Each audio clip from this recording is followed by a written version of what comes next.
দিন কয়েক আগেই সাপোর্টার্স শিল্ডের শিরোপা জিতিয়েছেন দল। তার জাদু দেখতেই আজও মাঠে হাজির হয়েছিলেন দর্শক সমর্থকরা। কিন্তু ইন্টার মায়ামির কোচ টাটা মার্টিনো কিনা সেই লিওনেল মেসিকেই বেঞ্চে বসিয়ে রেখে একাজ সাজালে। দলও গোলের দেখা পাচ্ছিল না। শেষ পর্যন্ত অবশ্য যোগ করা সময়ের গোলে জয় পেয়েছে হেরনরা।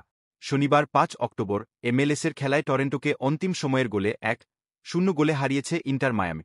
ম্যাচের যোগ করা সময়ে লিওনার্দো কাম্পানা একমাত্র গোলটি করে। শেষ পর্যন্ত এই গোলেই জয় পায় মায়ামি। বিএমও ফিল্ডে এদিন মায়ামির শুরুর একাদশে ছিলেন না Lionel Messi, Luis Suarez, Jordi Alba, সার্জিও বুস্কেটসরা। যে কারণে সুবিধা করে উঠতে পারছিল না হেরনরা। টরেন্টোর আক্রমণে দিশেহারা হয়ে পড়েছিল তারা। ম্যাচে মায়ামি যেখানে ৪টি শট নিয়ে মাত্র ২টি লক্ষ্যে রাখতে সমর্থ হয়, টরেন্টো ১৫টি শট নিয়ে ৬টি লক্ষ্যে রেখেছে।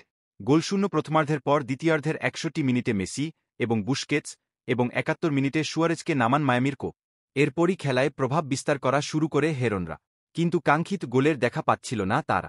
ম্যাচ গোলশূন্য ড্রয়ের দিকেই এগিয়ে যাচ্ছিল। কিন্তু শেষ মুহূর্তে জ্বলে ওঠেন কাম্পানা। যোগ করা সময়ের ৩য় মিনিটে লুইস সুয়ারেজের ক্রসে দারুণ ভলিতে গোল করেন এই ইকুয়েদ্রিয়ান স্ট্রাইকার। এটি মৌসুমে তার ৮ম গোল।